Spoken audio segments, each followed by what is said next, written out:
প্রথম হচ্ছে কি আমরা এখানে আসার পর প্রবাসী যারা আমাদের রেমিটেন্স আর্নার যারা আছে, যাদের আমরা রেমিটেন্স যোদ্ধা বলি, যাদের উপর বাংলাদেশের অর্থনীতি দাঁড়িয়ে আছে, তাদের প্রতি আমরা আমাদের দায়িত্ব পালন করতে পারি নাই। আমি আমার ব্যক্তিগত জীবনে দেখেছি, যখন এয়ারপোর্টে দেখতাম, এয়ারপোর্টে মানে আমরা অসৎ ব্যবসায়ী হোক, রাজনীতিবিদ হোক, তাদেরকে আমরা ভিআইপি মর্যাদা দিই, কিন্তু আমাদের রেমিটেন্স আর্নার যারা, তাদের সাথে আমরা অত্যন্ত অত্যন্ত খারাপ ব্যবহার করি, অপমানজনক ব্যবহার করি। এটা আমার সারা জীবনে একটা খুব দুঃখ ছিল, মনে হয়েছিল যে এটা আসলে অ্যালাউ করা উচিত না। যাই হোক, সেরকম মানসিকতা নিয়ে আমরা কাজ শুরু করেছি কি কি করা যায়। তো প্রথমে আপনাদের বলে রাখি, আমরা প্রবাসী যারা কর্মী আছে তাদের কল্যাণের জন্য কি কি করেছি। প্রথম আমরা যে কাজটা করেছি সেটা হচ্ছে, আপনারা জানেন এখানে একটা প্রবাসী কল্যাণ ব্যাংক আছে, এই ব্যাংক থেকে ঋণ দেওয়া হয়। তো আমরা এখন এমন একটা ব্যবস্থা করেছি, এই ব্যাংকে এখন সরাসরি রেমিটেন্স পাঠানো যাবে। এই ব্যাংক থেকে যারা ঋণ নিতেন তারা আগে রেমিটেন্স পাঠাতে পারতেন না, এখন রেমিটেন্স পাঠাতে পারবেন। রেমিটেন্স পাঠানোর মাধ্যমে সরাসরি তাদের ঋণ পরিশোধ করতে পারবেন। এই ব্যবস্থাটা সম্ভব হয়েছে। এখানে সিটি ব্যাংক নামে একটা বেসরকারি ব্যাংক আছে, তারা আমাদেরকে অনেক হেল্প করেছে। তাদের সাথে একটা মেমোরেন্ডাম অফ কোঅপারেশন করেছি, সেটার আলোকে মোট কথা হচ্ছে, আগে প্রবাসী কল্যাণ ব্যাংক থেকে যারা লোন নিতেন তারা এখানে রেমিটেন্স পাঠাতে পারতেন না, প্রবাসী কল্যাণ ব্যাংক পাঠাতে পারতেন না, ওইখান থেকে ঋণটা শোধও করতে পারতেন না। এখন তারা সরাসরি এই কাজটা করতে পারবেন। এটাতে ওনাদের ভোগান্তি কমবে এবং রেমিটেন্সের প্রবাহ বাড়বে বলেও আমরা বিশ্বাস করি। আমরা প্রবাসী কল্যাণ ব্যাংকের পাশাপাশি অন্য আরও 12টি বাণিজ্যিক ব্যাংক, দেশের বৃহৎ 12টি বাণিজ্যিক ব্যাংকের সাথে আলাপ করেছি। আমরা বলেছি শুধু প্রবাসী কল্যাণ ব্যাংক কেন, আপনারাও প্রবাসীদেরকে ঋণ দেন। এখন প্রবাসীদের ঋণের অনেক বেশি প্রয়োজন আছে। তো ওনারা আমাদের সাথে এগ্রি করেছেন, ওনারা রাজি হয়েছেন, কিন্তু এটার জন্য একটা ক্রেডিট গ্যারান্টি লাগবে। এটা বাংলাদেশ ব্যাংকের সাথে আমাদের যে সচিব মহোদয় আছে উনি কথা বলেছেন, বাংলাদেশ ব্যাংকের গভর্নর আছেন, উনি অত্যন্ত হেল্পফুল। উনি আমাদেরকে সাথে যেভাবে কথা বলেছেন, আমরা আশা করছি এই ক্রেডিট গ্যারান্টিটা অচিরেই হয়ে যাবে। আমাদের কাছে মনে হয়েছে উনি পজিটিভ। এই ক্রেডিট গ্যারান্টিটা হলে এই 12টা যে বাণিজ্যিক ব্যাংক আছে তারাও প্রবাসীদেরকে ঋণ দিতে পারবে, যেটা আগে কখনো ছিল না। এর পাশাপাশি আমরা প্রবাসীরা আমরা লক্ষ্য করেছি যে ওনারা প্রবাসী কল্যাণ ব্যাংকের যে মূল শাখাটা, এখানে আসার ক্ষেত্রে অনেকের অনেক প্রতিবন্ধকতা থাকে, অনেক দূর প্রান্ত থেকে আসেন। এই জন্য আমরা যে সমস্ত এলাকায় আপনার সোনালী ব্যাংক এবং অগ্রণী ব্যাংক রয়েছে, ওই সমস্ত জায়গাতে প্রবাসী কল্যাণ ব্যাংকের বুথ স্থাপনের জন্য, অর্থাৎ আরও কোনো টাকা খরচ না করে বা ম্যান পাওয়ার খরচ না করে, আমরা অগ্রণী ব্যাংক এবং সোনালী ব্যাংক ওনাদেরকে প্রস্তাব দিয়েছি যে ওনাদের কিছু কিছু রিমোট জায়গা থেকে যেসব প্রবাসীরা আসেন এবং প্রবাসী অধ্যুষিত এলাকা থেকে যারা আসেন, সেখানে যেন আমরা প্রবাসী ব্যাংকের বুথ খুলতে পারি। আমাদের প্রস্তাব দেওয়া হয়েছে এবং আমরা খুবই আশাবাদী এটাও হয়ে যাবে। আর সবচেয়ে ইম্পর্টেন্ট যে জিনিসটা, আপনারা জানেন প্রবাসী শ্রমিক যারা আছেন, কর্মী যারা আছেন, তারা প্রবাসের নানা ধরনের ভোগান্তির শিকার হন এবং সেখানে আমাদের দূতাবাসগুলো ঠিকমতো দায়িত্ব পালন করেন না, এই ধরনের অভিযোগ রয়েছে। আমাদের শ্রম কল্যাণ উইং রয়েছে, তারপরেও তারা ঠিকমতো কাজ করে না, এই ধরনের প্রচুর অভিযোগ, আপনারা সবাই এটা জানেন। তো আমরা সেটা খুব শক্তভাবে দেখার চেষ্টা করেছি। আমরা এই দূতাবাসসমূহে এই শ্রম কল্যাণ উইংকে আমরা ফর্ম ছাপিয়ে পাঠিয়ে দিচ্ছি যে এখন থেকে তাদের ওখানে কতগুলা কমপ্লেইন আসলো, কে কমপ্লেইন করলো, কমপ্লেইন যে করেছে ওনার ফোন নাম্বার কি, নাম কি, এবং ওই কমপ্লেইনের ব্যাপারে উনি কী ব্যবস্থা নিয়েছেন, এটা আমাদেরকে নিয়মিতভাবে রিপোর্ট করবেন। এবং এখান থেকে আমরা সরাসরি ওইখানে যে উল্লেখিত অভিযোগকারীর নাম এবং ফোন নাম্বার থাকবে, সবগুলো তো চেক করতে পারবো না, সেগুলো আমরা দৈব চয়ন ভিত্তিতে চেক করে দেখব যে ওনারা সত্যি ফাংশন করছেন নাকি। এবং আমি আপনাদের মাধ্যমে এই বার্তা দিতে চাই, যদি আমাদের প্রবাসী কল্যাণ উইংয়ে কেউ ঠিকমতো দায়িত্ব পালন না করেন, একদম আমাদের প্রবাসী ভাইদের জন্য সেবামূলক কল্যাণমূলক সেবকের মতো ভূমিকা না নিয়ে কাজ করেন, দরকার হলে আমরা সেখানে পরিবর্তন আনবো। এই ব্যাপারে আমরা কোনো রকম ছাড় দিব না। আমরা রেমিটেন্সের প্রবাহ বৃদ্ধির জন্য আরও কিছু ব্যবস্থা গ্রহণ করছি। আপনারা জানেন, একটা আমি বলেছি যে প্রবাসী কল্যাণ ব্যাংকে সরাসরি রেমিটেন্স পাঠাতে পারবে। এছাড়া আমরা আপনারা জানেন ওইখান থেকে যে আপনার মানি এক্সচেঞ্জ হাউসগুলা, সেটার মাধ্যমে আমাদের প্রবাসীরা রেমিটেন্সটা পাঠান। তো আমরা এই 12টা ব্যাংকের সাথে আলাপ করেছি যে মানি এক্সচেঞ্জ হাউসগুলোতে রেমিটেন্স পাঠানোর জন্য তারা যে টাকাটা দেয়, ধরেন 1500 টাকা হোক, 2000 টাকা হোক, ডিপেন্ড করে কত টাকা পাঠাচ্ছেন ওটার উপর, সেই টাকাটা এই দেশে যেই ব্যাংকের ওনারা পাঠাবেন সেই ব্যাংক ওই টাকাটা পরিশোধ করে দিবে। অর্থাৎ রেমিটেন্স পাঠানোর জন্য বিদেশে যে টাকাটা ওনাদেরকে পে করতে হচ্ছে, ওটা এই দেশে যেই ব্যাংকে আসবে সেই ব্যাংক পরিশোধ করে দিবে। তো এইটা পুরাপুরি পালিত হবে নাকি শুধুমাত্র এই ব্যাপারে আমরা কনফার্ম না। আমরা বাংলাদেশ ব্যাংকের ম্যানেজারের সাথে আলাপ করেছি, উনি বলেছেন যথাসাধ্য চেষ্টা করবেন, কিন্তু আমরা আশা করব আমরা ওনাকে একটা পর্যায়ে মানে উনি সব কিছু বিবেচনা করে সিদ্ধান্ত নেবেন, এবং এটা হলে আমরা মনে করি রেমিটেন্স প্রবাহ আরও বৃদ্ধি পাবে। সরাসরি রেমিটেন্স পাঠাতে এবং হুন্ডির মাধ্যমে না পাঠাতে আমাদের যারা প্রবাসী কর্মীরা আছে ওনারা আরও অনেক বেশি অনুপ্রাণিত বোধ করবে। এজেন্ট, সাব এজেন্ট, এজেন্টের এজেন্ট, সাব এজেন্ট, অনেক স্তরে দালালদের দৌরাত্মের কথা আপনারা শুনেছেন। তো আমরা এটাকে মিনিমাইজ করার জন্য আমরা একটা প্রক্রিয়া ভেবেছি। আমরা এখন থেকে এজেন্ট, সাব এজেন্ট যারা আছেন, সাব এজেন্ট বিশেষ করে, এজেন্টরা তো আমাদের এখানে নিবন্ধিতই, সাব এজেন্ট যারা আছেন, ভদ্র ভাষায় সাব এজেন্ট বললাম, মানে যাদেরকে আপনারা অনেক সময় দালাল বলেন, বা তাদের মধ্যে ভালো লোকও আছেন, খারাপ লোকও আছেন, আমরা ওনাদেরকে রেজিস্ট্রেশন করে দিব। রেজিস্ট্রেশন করে দিলে ওনারা একটা জবাবদিহিতার প্রক্রিয়ার মধ্যে থাকবেন, এবং আমরা আশা করব আজকে বাইরের নেতৃবৃন্দ আছেন ওনাদেরকে বোঝানোর চেষ্টা করব। ওনারা যদি আমাদের সাথে সহযোগিতা করেন ইনশাআল্লাহ আমরা এই সাব এজেন্টদের দৌরাত্ম্য অনেকাংশে কমাতে পারবো। এই দৌরাত্ম্য কমানো গেলে বিদেশে যাওয়ার যে অহেতুক যে অতিরিক্ত টাকা দিতে হয় সেটা কিছুটা হলেও কমবে, আশা করি অনেকাংশে করবে, এবং আমি আশা করি বাইরের নেতৃবৃন্দ আছেন ওনারা সহযোগিতা করবেন, এটা আমরা করতে পারবো। আরেকটা জিনিস আমরা করার চিন্তা করছি, এবং এটা অবশ্যই করব, রিক্রুটিং এজেন্টদেরকে এখন আমরা সার্টিফিকেশন করব। ওনাদের পারফরমেন্সের ভিত্তিতে, ওনাদের অভিজ্ঞতার ভিত্তিতে, ওনাদের পাস্ট রেকর্ডের ভিত্তিতে আমরা ওনাদেরকে ক্যাটাগরাইজ করব, যে ক্যাটাগরি এ রিক্রুটিং এজেন্ট হচ্ছে এটা, ক্যাটাগরি বি হচ্ছে এটা, ক্যাটাগরি সি হচ্ছে এটা। সো এটা করলে ওনাদের মধ্যে পারস্পরিক প্রতিযোগিতা বৃদ্ধি পাবে, গুড প্র্যাকটিস বৃদ্ধি পাবে, এবং যারা ভোক্তা পর্যায়ে আছেন অর্থাৎ প্রবাসী কর্মী হিসেবে যারা যেতে চান তারাও একটা নির্দেশনা পাবেন যে না এই রিক্রুটিং এজেন্টের বিরুদ্ধে কমপ্লেন কম, এদের পারফরমেন্স ভালো। আমরা আশা করি এটা করার মাধ্যমে অভিবাসন প্রক্রিয়ায় পলিসি ইন্টারভেনশন করা যাবে, ভোগান্তি অনেক কমবে। আরেকটা জিনিস আপনাদের বলে রাখি, আপনারা অনেকেই প্রশ্ন করবেন হয়তো মালয়েশিয়ার ব্যাপার নিয়ে। আমাদের প্রধান উপদেষ্টা নোবেল বিজয়ী ডক্টর মোহাম্মদ ইউনূস যখন শপথ গ্রহণ করেছেন তার 3-4 দিনের মাথায় হঠাৎ স্যার একটা উঠে গেলেন কথা বলতে বলতে, তো স্যার এসে বললেন যে ওনাকে মালয়েশিয়ার প্রধানমন্ত্রী ফোন করেছেন, প্রেসিডেন্ট ফোন করেছেন, আনোয়ার ইব্রাহিম, প্রধানমন্ত্রী আনোয়ার ইব্রাহিম ফোন করেছেন আর কি। তো আমি বললাম স্যার আপনার সাথে কীরকম সম্পর্ক? বললো আমার সাথে খুবই ভালো সম্পর্ক, আমার খুব পুরনো বন্ধু।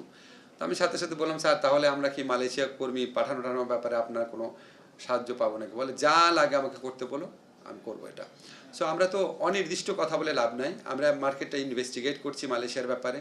আমরা অবশ্যই স্যারের সহযোগিতা পাবো। আপনারা জানেন ওনার ব্যক্তিগত হস্তক্ষেপের মাধ্যমে আমাদের আরও ইউএই থেকে 57 জন আমাদের শ্রমিক ফেরত আসছেন যারা কারাবন্দী ছিলেন। এটা খুব বড় একটা ঘটনা, আপনারা সবাই বুঝেন ওখানে মানে কত কঠিন ক্রিমিনাল জাস্টিস সিস্টেম, সেখানে স্যারের ইন্টারভেনশন এটা হয়েছে, যেখানে ইউএইর আমিরের সাথে ওনার কোনো ব্যক্তিগত ঘনিষ্ঠতা ছিল না। তো আমরা আশা করছি মালয়েশিয়ার অনেক জট খোলার ক্ষেত্রে আমরা ডক্টর ইউনূসের ইনফ্লুয়েন্স ইউজ করতে পারবো। এছাড়া আমি যখন এই মন্ত্রণালয়ের দায়িত্ব নিলাম উনি আমাকে বলেছেন অন্য যে কোনো দেশে যাদের সাথে কথা বলে উনি কাজ হয় বলে মনে হয় ওনার, সেখানে উনি ফোন করবেন, করে দিবেন। তো আমরা আশা করি ওনাকে সরাসরি এখন আমি প্রস্তাব দেইনি, বিকজ আমাদের ফিল্ড লেভেল স্টাডিটা মোটামুটি করেছি। আমরা ওটার মাধ্যমে আগামী মাস 2-এর মধ্যে শ্রমবাজার সম্প্রসারণে বড় নিউজ আপনাদেরকে দিতে পারবো। এটা হচ্ছে আরেকটা জিনিস ছিল, সেটা হচ্ছে লাস্ট, এটা আপনাদের খুব আনন্দের সাথে জানাতে চাই।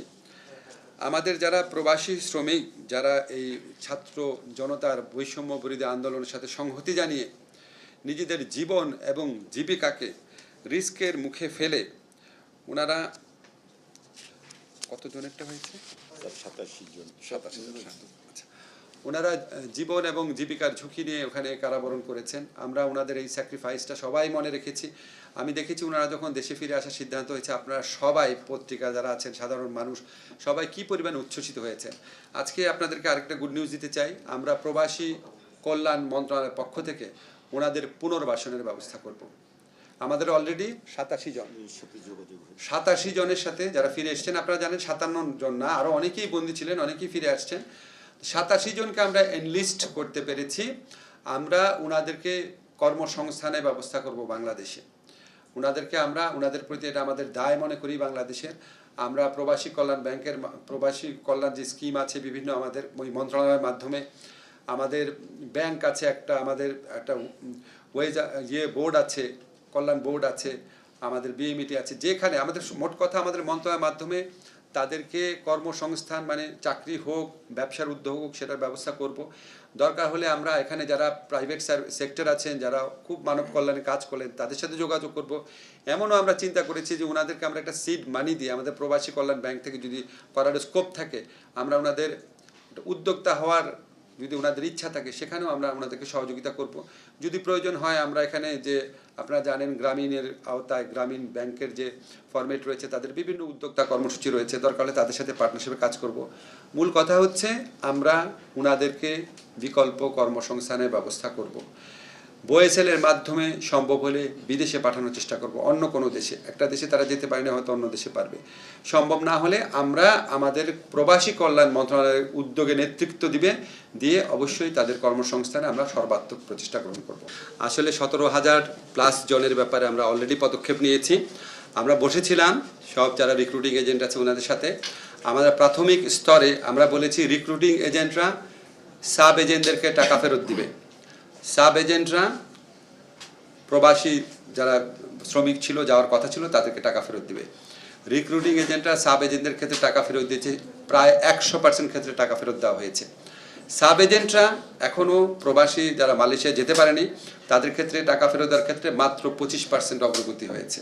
প্রত্যেকের সিগনেচার সহ আপনার কাগজ যে আমরা টাকাটা ফেরত পেয়েছি, সেরকম আমরা পেয়েছি মাত্র 25%।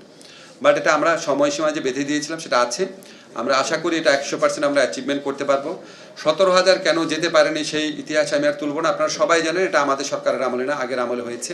সিন্ডিকেটের কথা যে বলেছেন, আমরা ওয়েল অ্যাওয়্যার আছি সিন্ডিকেট নিয়ে। সিন্ডিকেট যেন ভেঙে যায় সেই জন্য আমরা অত্যন্ত জোরালোভাবে মালয়েশিয়া সরকারকে বারবার অনুরোধ করছি, আপনি 100 জনের মধ্যে সীমাবদ্ধ রেখেন না, আপনি এটা ওপেন করে দেন, ঠিক আছে? আর তারপরও ওইখানে কি দুর্নীতি হয়েছে না কি হয়েছে সেই ব্যাপারে আমরা অবশ্যই তদন্ত করব। এটা আমরা যে কোনো দুর্নীতির ব্যাপারেই তদন্ত করব, এটা আমরা নেক্সট ফেজে করব। আপনাদেরকে একটা তথ্য একটু জানাতে চাই। এখানে আমাদের প্রশ্নকর্তা বললেন যে প্রবাসী কল্যাণ যারা ফেরত আসছেন ওনার এয়ারপোর্টে বেটার ব্যবহার পাচ্ছেন। আপনাদেরকে এখন একটা স্পেশাল তথ্য দিতে চাই। সেটা হচ্ছে আমরা আমাদের চিফ অ্যাডভাইজারের অত্যন্ত আগ্রহ আছে, ওনার উৎসাহ আছে, ওনার নেতৃত্ব থাকবে এখানে। আমরা আমাদের যারা রেমিটেন্স যোদ্ধা আছে ওনাদেরকে এয়ারপোর্টে ভিআইপি সার্ভিস দিব। একজন ভিআইপি যখন এয়ারপোর্টে যাওয়ার পর ওনার দেখেন না, ওনার লাগেজ নিয়ে একজন সাথে সাথে থাকেন, ওনাকে চেক ইন করার সময় পাশে একজন থাকেন, ইমিগ্রেশন করার সময় পাশে একজন থাকেন। প্রত্যেকটা স্তরে, প্রথম স্তরে আমরা মধ্যপ্রাচ্য টার্গেট করেছি, ইউরোপটা পরে করব। মধ্যপ্রাচ্যে যারা যাচ্ছেন, মধ্যপ্রাচ্যে আমাদের অধিকাংশ শ্রমবাজার আপনারা জানেন। প্রথম স্তরে মধ্যপ্রাচ্যে যে সমস্ত শ্রমিক, যে সমস্ত কর্মীরা যাচ্ছেন, ওনারা যখন ফেরত আসবেন একজন ভিআইপি যেরকম ট্রিটমেন্ট পান, লাউঞ্জ ব্যবহার আমরা চিন্তা করছি পরে, এটা অনেক পরের কাজ। এখনকার স্তরে আমরা আগামী 2 সপ্তাহ থেকে 1 মাসের মধ্যে যেটা করব, লাউঞ্জ ব্যবহার ছাড়া বা সেপারেট যে আপনার ইমিগ্রেশনের একটা কাউন্টার ব্যবহার করা ছাড়া, ওটা আমাদের অনেক কর্তৃপক্ষের সাথে কথা বলতে হবে। কিন্তু এয়ারপোর্টে যাওয়ার পর ওনার মধ্যে যে একটা অসহায় অবস্থা আছে, কোন গেট দিয়ে ঢুকবেন, তারপরে আপনার চেক ইনটা কীভাবে করবেন, কোনো ফর্ম থাকলে কীভাবে ফিল আপ করবেন, ইমিগ্রেশনে কোনো একটা কাগজ চাইলে অস্থির হয়ে যান, বুঝতে পারেন না, প্রত্যেকটা স্তরে পাশে দাঁড়িয়ে হেল্প করবে প্রবাসী কল্যাণ ডেস্কের কর্মী। দরকার হলে আমরা আউটসোর্সিংয়ের মাধ্যমে নতুন ছেলেদেরকে ট্রেনিং দিয়ে নিয়োগ করব। সেটা আমরা 2 সপ্তাহ থেকে 1 মাসের মধ্যে বাস্তবায়ন করব। এবং একজন প্রবাসী যেন কোনো অবস্থাতেই এয়ারপোর্টে হয়রানির শিকার না হন, অসহায় অপমানিত বোধ না করেন, এই ব্যাপারে আমাদের 0 টলারেন্স থাকবে। এটা আমরা অবশ্যই নিশ্চিত করে ছাড়ব। আমি প্রবাসীর প্রয়োজনীয়তা আমরা অ্যাসেস করেছি, আমাদের কাছে মনে হয়েছে এটা দরকার নাই। এটার যেই সার্ভিসটা আমি প্রবাসী দেয় সেই সার্ভিসটা আমাদের যে কল্যাণ ডেস্ক আছে সেটার মাধ্যমে দেওয়া সম্ভব। আর একটা কথা আমি আপনাদের বলি, আপনারা যারা দীর্ঘদিন যাবৎ এই বিটে কাজ করছেন, আমার পরিকল্পনা ছিল, আজকে প্রকাশ করে দিচ্ছি, আমি আপনাদের নিয়ে যারা দীর্ঘদিন কাজ করেন, যারা মনে করেন যে আমাকে আপনারা হেল্প করতে পারবেন, আমি আপনাদের সাথে এক্সক্লুসিভলি বসে আপনারা আমাকে যতভাবে পারেন আপনারা আমাকে হেল্প করেন। আমরা সবাই মিলে আমরা এটা উন্নত করার চেষ্টা করব। আমি আপনাদের যে কমিটমেন্টটা আপনাদের প্রশ্নের মধ্যে দিয়ে আমি বুঝতে পারছি, আমি শুধু রাগ বা অসন্তোষ দেখছি না, আপনাদের কমিটমেন্টটা আপনারা রিয়েলি চান এটা যেন ভালো করা হয়, আপস্কিলিং যেন হয়। আমি কথা দিচ্ছি আপনাদের সাথে আমি অচিরেই বসে আমি ডিটেইল জেনে নিব।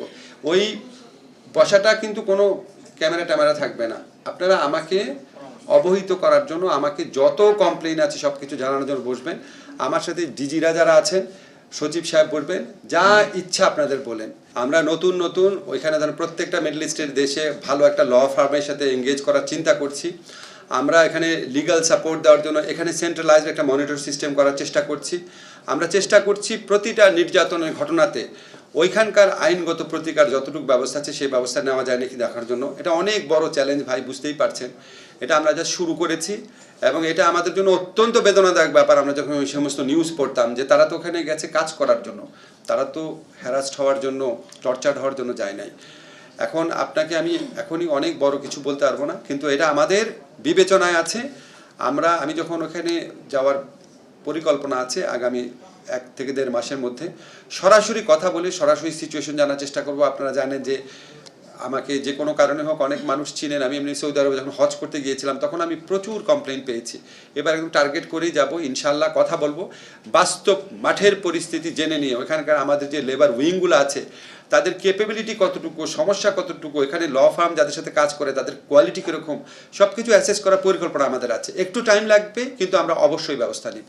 জিরো কস্ট বলতে বুঝিয়েছেন ওনারা যে মানে নন ডকুমেন্টেড কস্ট, যেটা বিভিন্ন মানে দুর্নীতিমূলকভাবে দিতে হয়, সেটা তো জিরো করার তো লক্ষ্য আমাদের থাকবেই। তবে আমাদের প্রাথমিক লক্ষ্য হচ্ছে এজেন্টদেরকে দায়বদ্ধতার, সাব এজেন্টদেরকে দায়বদ্ধতার মধ্যে এনে যত পারা যায় ভোগান্তি থেকে রক্ষা করার কি।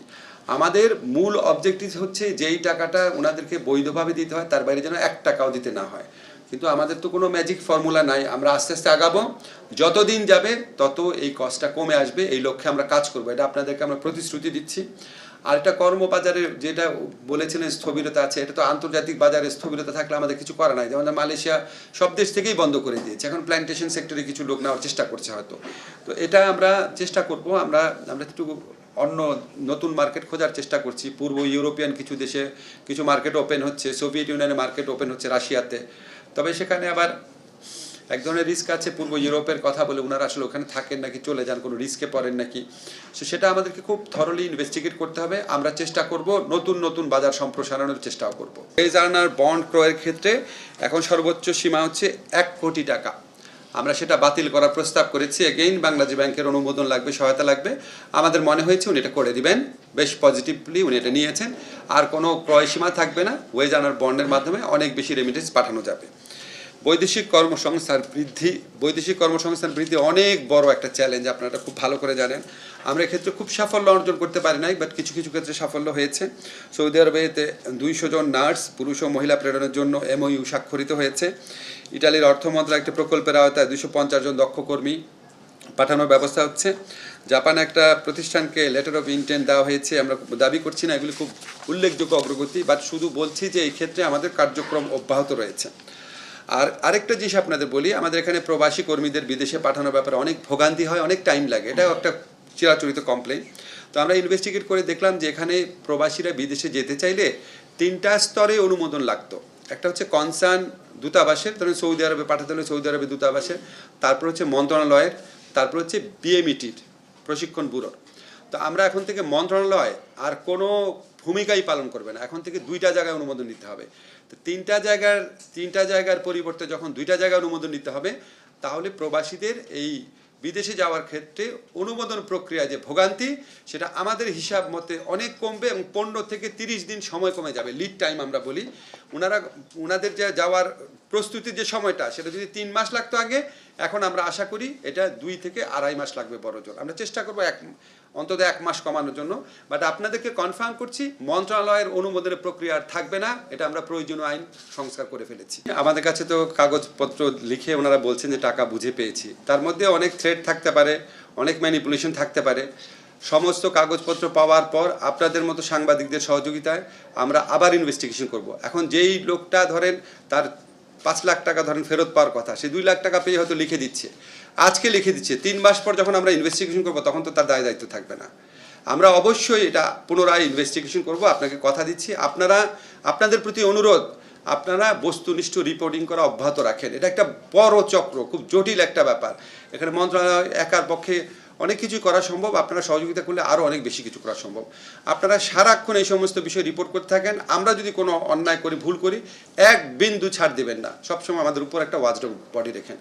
মন্ত্রণালয়ের ব্যাপারে একটা জিনিস কি, আমরা একটা জিনিস জানি কি, যত আপনি প্রক্রিয়া বা ধাপ কমাবেন তত খরচ আর ভোগান্তি কমবে। সো আপনি যে প্রশ্নটা তুলেছেন ওই আশঙ্কা নাই কেন, কারণ ওখানে তো এমবিসি অ্যাটাস্টেশন করে দিচ্ছে। আর বিএমইটি পর্যায়ে যে অনুমোদন নিতে হবে, বিএমইটি তো আমাদেরই পার্ট, তো আমাদের দুইবার এটা করা দরকার কি, কাজে আমরা ওই আশঙ্কা আপাতত করছি না। আপনি কারেক্টলি পয়েন্ট আউট করেছেন, এই যে শ্রম কল্যাণ যে উইং আছে আমাদের বিদেশি দূতাবাসগুলোতে, এখানে এটাকে সবচেয়ে বেশি তৎপর হতে হবে। আমরা একটা কমপ্লেইন মেকানিজমের মধ্যে দিয়ে ওনাদের আওতায় আনার চেষ্টা করছি জবাবদিহিতার। আমার যদি কোনো একটা কনফারেন্সে কাতারে যাওয়ার ইচ্ছা আছে, সরাসরি ওখানে সবার সাথে কথা বলবো। কিছুদিনের মধ্যে ওনাদের সাথে আমার একটা জুম মিটিং করার ইচ্ছা আছে। যদি দূতাবাসগুলো ঠিক মতো কাজ করে তাহলে অনেক অনিয়মই অনেকাংশে দূর করা সম্ভব। আমরা কোনো বুলেট প্রুফ সিস্টেম পাবো না, বাট আমরা প্রতিনিয়ত চেষ্টা করে যাব এটাকে ভোগান্তি দুর্নীতি সর্বনিম্ন পর্যায়ে নেমে আনার জন্য। বাংলাদেশ ও প্রবাসী বাংলাদেশিদের খবর জানতে প্রবাস কণ্ঠের সঙ্গেই থাকুন। আজই জয়েন করুন আমাদের ফেসবুক, টুইটার, টেলিগ্রাম ও হোয়াটসঅ্যাপ চ্যানেলে।